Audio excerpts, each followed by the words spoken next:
अत्यंत प्रिय विद्यार्थियों, शुभ प्रभात। जैसा कि कल मैंने आप सबको पाठ रीढ़ की हड्डी पढ़ाया था, उसका मैंने आपको सारांश समझाया था, पाठ का सारांश समझाया था। साथ ही मैंने आपको कठिन शब्द भी करा दिए थे। आज मैं आप लोग को आपकी पूरक पाठ्य पुस्तक से प्रश्नोत्तर कराऊंगी।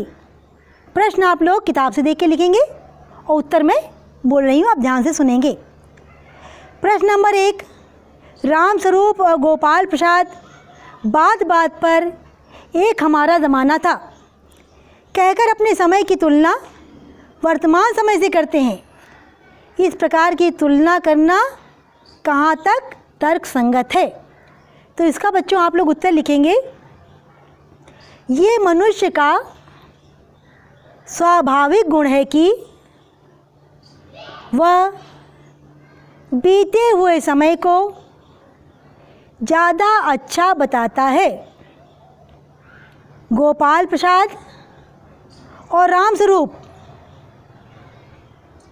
भी हमारा ज़माना था कहकर अपने समय को अधिक अच्छा बताने की कोशिश करते हैं। वास्तव में उनकी इस तुलना को तर्कसंगत नहीं कहा जा सकता है। हो सकता है कि कुछ बातें उस समय में अच्छी रही हों, पर सारी बातें अच्छी रही हों ये भी संभव नहीं। जो बातें अच्छी थीं वे भी तत्कालीन समाज की परिस्थितियों में खरी उतरती होंगी, पर बदलते समय के अनुसार वे सही ही हों ये आवश्यक नहीं। हर समाज की आवश्यकताएं समयानुसार बदलती रहती हैं। जैसे पहले स्त्रियों को पढ़ना भले आवश्यक ना समझा जाता रहा हो, पर आज स्त्रियों की शिक्षा समाज की आवश्यकता बन चुकी है। इसी तरह आज की बातें आज के परिप्रेक्ष्य में अच्छी हैं और तत्कालीन समाज के लिए ये बातें अच्छी रही होंगी। इस प्रकार उनके द्वारा की गई तुलना तर्कसंगत नहीं है। अब इसके बाद प्रश्न नंबर 2, राम स्वरूप को अपनी बेटी को उच्च शिक्षा दिलवाना और विवाह के लिए छिपाना, ये विरोधाभास उनकी किस विवशता को उजागर करता है? तो ये बेटा क्वेश्चन इम्पॉर्टेंट है जो कि एग्ज़ाम में आ सकता है। तो इसका उत्तर आप लिखेंगे। उमा के पिता राम स्वरूप आधुनिक विचारों वाले तथा शिक्षा के समर्थक हैं। वे अपनी पुत्री उमा को BA तक पढ़ाते हैं। उसके विवाह योग होने पर जब वे योग्य वर की तलाश करते हैं तब वही शिक्षा राह का रोड़ा बन जाती है। पेशे से वकील तथा समाज में उठने बैठने वाले गोपाल प्रसाद और BSc कर मेडिकल कॉलेज में पढ़ने वाला उनका बेटा शंकर दोनों ही कम पढ़ी लिखी बहू चाहते हैं। उन्हें 10वीं पढ़ी बहू ही चाहिए। अधिक पढ़ी लिखी लड़की उन्हें पसंद नहीं। अपनी बेटी की शादी के लिए राम स्वरूप इस बात को उमा का BA पास होना छिपा जाते हैं। उनके आचरण का ये विरोधाभास उनकी विशेषता को प्रकट करता है कि आधुनिक समाज का सभ्य नागरिक होने के बावजूद उन्हें रूढ़िवादी लोगों के दबाव में झुकना पड़ रहा है। इसके बाद प्रश्न नंबर 3, अपनी बेटी का रिश्ता तय करने के लिए रामस्वरूप उमा से जिस प्रकार के व्यवहार की अपेक्षा कर रहे हैं वो उचित क्यों नहीं है? ये क्वेश्चन भी इम्पोर्टेंट है। अपनी बेटी के रिश्ते के लिए रामस्वरूप उमा से जिस व्यवहार की उपेक्षा कर रहे थे वो कहीं से भी उचित नहीं था।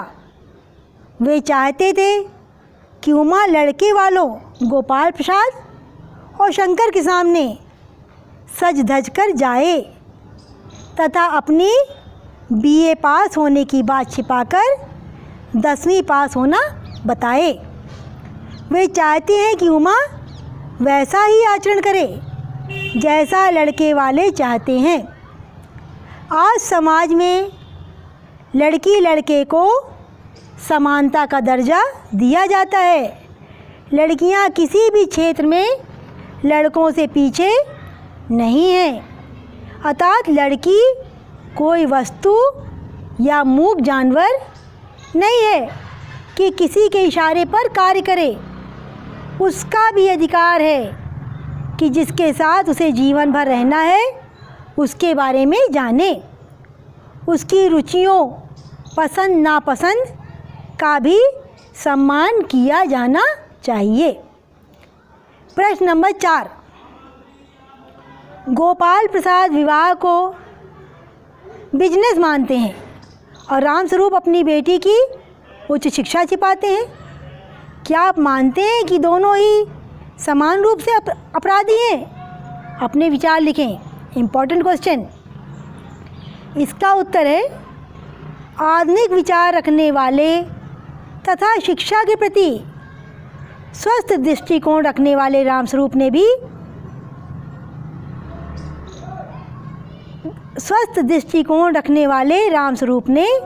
बेटी को उच्च शिक्षा दिलवाई कि उच्च शिक्षा प्राप्त उनकी बेटी का विवाह अत्यंत आसानी से हो जाएगा। पर अंततः उन्हें अपनी सोच बदलनी पड़ी। उधर गोपाल प्रसाद वकील होकर भी रूढ़िवादी विचारों वाले व्यक्ति हैं। उनका मानना है कि उच्च शिक्षा प्राप्त लड़की घर के लिए अच्छी नहीं होती। इसीलिए रामस्वरूप गोपाल प्रसाद की अपेक्षाकृत कम अपराधी हैं, क्योंकि परिस्थितियों से विवश होकर उन्होंने झूठ बोला। हालांकि झूठ बोलना भी अपराध है। अगर कोई किसी कारण मजबूरी में चोरी करता है तो क्या वो चोर नहीं कहलाएगा? क्या वो अपराधी नहीं होगा? निश्चित रूप से अपराधी ही कहलाएगा। इस तरह दोनों ही अपराधी हैं। अब आप लिखेंगे प्रश्न नंबर 5। प्रश्न नंबर 5। आपके लाडले बेटे की रीढ़ की हड्डी भी है या नहीं? उमा इस कथन के माध्यम से शंकर की किन कमियों की ओर संकेत करना चाहती है? तो इसका उत्तर है बेटा, आपके लाडले बेटे की रीढ़ की हड्डी भी है या नहीं के माध्यम से उमा शंकर की निम्नलिखित कमियों की ओर संकेत करना चाहती है। नंबर 1, गोपाल प्रसाद उमा की शिक्षा, उसके गुण, चाल ढाल तथा खूबसूरती के विषय में बार बार जानना चाहते हैं, पर अपने बेटे के बारे में तनिक ध्यान नहीं देते। Point number 2, Gopal Prasad medical college की पढ़ाई कर रहे अपने बेटे को बहुत होशियार समझते हैं, पर वास्तव में ऐसा नहीं है। पॉइंट नंबर 3, शंकर का चरित्र भी बहुत अच्छा नहीं है। लड़कियों के हॉस्टल के चक्कर लगाते हुए पकड़ा गया था। पॉइंट नंबर 4, उसमें शंकर में आत्मविश्वास की कमी है। पॉइंट नंबर 5, वो झुककर चलता है, उसकी शारीरिक बनावट भी कुछ अच्छी नहीं है। इसके बाद प्रश्न नंबर 6, शंकर जैसे लड़के या उमा जैसी लड़की समाज को कैसे व्यक्तित्व की ज़रूरत है? तर्क सहित उत्तर दीजिए। तो ये क्वेश्चन इम्पॉर्टेंट है, इसका उत्तर आप लिखेंगे समाज को उमा जैसे व्यक्तित्व की ज़रूरत है। उमा चरित्रवान है, वो शिक्षित लड़की है। उसके पिता रामस्वरूप गोपाल प्रसाद से उमा की शिक्षा की बात छिपाते हैं, पर गोपाल प्रसाद के पूछने पर वो अपनी शिक्षा के बारे में दृढ़तापूर्वक बता देती है। इसके विपरीत शंकर स्वयं तो उच्च शिक्षा प्राप्त कर रहा है, परंतु वो नहीं चाहता है कि उसकी पत्नी भी उच्च शिक्षा प्राप्त हो। अतः समाज को शंकर जैसे व्यक्ति की ज़रूरत नहीं है। शंकर जैसे व्यक्ति से हमें ना अच्छे समाजोपयोगी स्वस्थ विचारधारा वाले नागरिक मिलेंगे और ना ही इनसे समाज और राष्ट्र की उन्नति में योगदान की अपेक्षा की जा सकती है। वास्तव में समाज को उमा जैसी साहसी, स्पष्टवादिनी तथा उच्च चरित्र वाले व्यक्तित्व की आवश्यकता है। इसके बाद प्रश्न नंबर 7, रीढ़ की हड्डी शीर्षक की सार्थकता स्पष्ट कीजिए। तो इसका उत्तर है मेरे विद्यार्थियों, जिस प्रकार मानव शरीर में रीढ़ की हड्डी बैकबोन अत्यंत महत्वपूर्ण अंग होता है। अगर हमारी बैकबोन ना हो हम सीधे खड़े नहीं हो पाएंगे, हम सीधे बैठ नहीं पाएंगे। तो जिस प्रकार मानव शरीर में रीढ़ की हड्डी बैकबोन अत्यंत महत्वपूर्ण अंग होता है, जिसके अभाव में या कमज़ोर होने पर व्यक्ति सीधा खड़ा भी नहीं हो सकता है। व्यक्ति को सीधा खड़ा होने के लिए रीढ़ की हड्डी की मजबूती जरूरी है। उसी प्रकार समाज में नारी का रीढ़ की हड्डी जैसा महत्वपूर्ण स्थान है। समाज में नारी को उचित स्थान न मिल पाना समाज की बैकबोन को कमज़ोर करता है। नारी की उन्नति तथा समाज में उचित स्थान दिए बिना समाज मजबूत नहीं हो सकता है। उमा के विवाह के लिए रामस्वरूप जो रिश्ता तय करते हैं, उस लड़के शंकर की कमर झुकी रहती है। उसकी शारीरिक बनावट भी बहुत अच्छी नहीं दिखती। ऐसा लगता है कि उसकी बैकबोन रीढ़ की हड्डी झुकी हुई है। इसके अलावा शंकर के चरित्र की कमजोरी को भी रीढ़ की हड्डी ना होने की बात कहकर उभारा गया है। इस प्रकार हम कह सकते हैं कि रीढ़ की हड्डी शीर्षक पूर्णतया सार्थक है। अब आप लोग लिखेंगे प्रश्न नंबर 8, कथा वस्तु के आधार पर आप किसे एकांकी का मुख्य पात्र मानते हैं और क्यों? ये क्वेश्चन इम्पॉर्टेंट नहीं है, लेकिन फिर भी आप लिखेंगे। कथा वस्तु के आधार पर निसंदेह उमा ही इस एकांकी का मुख्य पात्र है। वास्तव में इस एकांकी में रामस्वरूप, गोपाल प्रसाद, शंकर तथा उनका नौकर तथा महिला पात्रों में प्रेमा तथा उमा है। इनमें से रामस्वरूप तथा गोपाल प्रसाद एकांकी के अधिकांश भाग में उपस्थित रहते हैं, किंतु इनमें कोई भी चारित्रिक रूप से आकर्षित नहीं कर पाता है। रामस्वरूप परिस्थितियों के अधीन हो समझौता कर लेते हैं, तो गोपाल प्रसाद में अनुकरणीय चरित्र या गुणों का अभाव दिखता है। शंकर दोहरे व्यक्तित्व का प्रतिनिधित्व करता है। उसमें समाजोपयोगी तथा समाज का आदर्श व्यक्ति बनने की योग्यता नहीं है। इनमें उमा BA पास सुशिक्षित लड़की है, जो चरित्रवान है, साहसी है, अपनी बात को दृढ़तापूर्वक कहने वाली है। वो अपनी तथा समाज में नारियों की सम्मानजनक स्थिति के लिए चिंतित दिखती है। एकांकी के कम अंश में उपस्थित रहने पर भी वही मुख्य पात्र है। अब आते हैं हम प्रश्न नंबर 9 पर। एकांकी के आधार पर रामस्वरूप और गोपाल प्रसाद की चारित्रिक विशेषताएं बताइए। तो उत्तर लिखेंगे, रीढ़ की हड्डी एकांकी में रामस्वरूप और गोपाल प्रसाद दोनों ही पुरुष पात्रों में प्रमुख हैं। वे एकांकी के अधिकांश भाग में उपस्थित रहते हैं। उनके चरित्र की विशेषताएं निम्नलिखित हैं। पहले आप लिखेंगे रामस्वरूप का। रामस्वरूप इस एकांकी के प्रमुख पुरुष पात्र हैं। वे आधुनिक विचारों को महत्व देने वाले तथा उच्च शिक्षा के समर्थक हैं। वो अपनी बेटी उमा को बीए तक पढ़ाते हैं। वे उसके विवाह को लेकर चिंतित दिखते हैं। वे गोपाल प्रसाद के पुत्र शंकर से उसकी शादी तय करते हैं।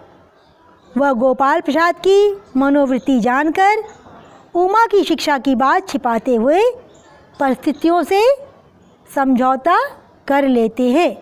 अब आता है गोपाल प्रसाद की चारित्रिक विशेषताएं। तो लिखेंगे गोपाल प्रसाद, उसको हेडिंग डाल के अंडरलाइन कर देंगे। पेशे से वकील हैं, पर शिक्षा के मामले में दोहरी राय रखते हैं। वे उच्च शिक्षा लड़कों के लिए तथा लड़कियों के लिए कम शिक्षा के पक्षधर हैं। वे शादी जैसे मामलों को भी बिजनेस मानते हैं। वे दहेज के लालच में अपने मेडिकल की पढ़ाई कर रहे बेटे का विवाह कम पढ़ी लिखी लड़की से भी करने को तैयार हो जाते हैं। इसके बाद प्रश्न नंबर 10वां प्रश्न, इस एकांकी का क्या उद्देश्य है, लिखें। तो इसका उत्तर है, रीढ़ की हड्डी नामक एकांकी के उद्देश्य निम्नलिखित हैं। नंबर 1, समाज में लड़कियों को कम सम्मान मिल पाने की समस्या को समाज के सामने लाना। नंबर 2, लड़कियों के विवाह में आने वाली समस्या को समाज के सामने लाना। नंबर 3, लड़कियों के विवाह के समय उनकी पसंद, नापसंद, रुचि आदि को महत्व न दिया जाना। नंबर 4, लड़कियों के विवाह के समय उनके माता पिता को दबाया जाना तथा उन्हें अनुचित समझौता करने पर विवश किया जाना। पॉइंट नंबर 5, समाज के उन लोगों को बेनकाब करना जो शिक्षा के प्रति दोहरी मानसिकता रखते हैं। पॉइंट नंबर 6, उन लोगों की मानसिकता को उजागर करना जो लड़कियों को समाज में सम्मानजनक स्थान नहीं देना चाहते हैं। अब इसके बाद आता है प्रश्न नंबर 11वां, जो कि बहुत इम्पॉर्टेंट है, मोस्ट इम्पॉर्टेंट क्वेश्चन। समाज में महिलाओं को उचित गरिमा दिलाने हेतु आप कौन कौन से प्रयास कर सकते हैं? तो इसका उत्तर है, समाज में महिलाओं को उचित गरिमा दिलाने हेतु हम निम्नलिखित प्रयास कर सकते हैं। नंबर 1, हमें महिलाओं को हीन दृष्टि से नहीं देखना चाहिए। नंबर 2, महिलाओं को उचित सम्मान देना चाहिए तथा ऐसा करने के लिए दूसरों को भी प्रोत्साहित करना चाहिए। पॉइंट नंबर 3, स्त्री शिक्षा में हमें योगदान देना चाहिए। पॉइंट नंबर 4, उनके मान सम्मान को ध्यान में रखकर अश्लील हरकतें ना करें तथा ऐसा करने वालों को हतोत्साहित करें। पॉइंट नंबर 5, अपने समय की महान तथा विदुषी स्त्रियों का उदाहरण समाज में प्रस्तुत करना चाहिए। पॉइंट नंबर 6, लड़के और लड़कियों की तुलना करते हुए उन्हें कभी हीन नहीं समझना चाहिए। पॉइंट नंबर 7, लड़कियों की पढ़ाई लिखाई तथा खान पान पर ध्यान देना चाहिए, जिससे वो उच्च शिक्षा प्राप्त कर स्वस्थ हो सकें। और पॉइंट नंबर 8 आखिरी, उन्हें हर क्षेत्र में आगे बढ़ने के लिए प्रोत्साहित करना चाहिए। इसी के साथ आपका ये पाठ रीढ़ की हड्डी समाप्त होता है। आप सभी अपनी कॉपी में इसे सुंदर सुंदर राइटिंग में लिखेंगे।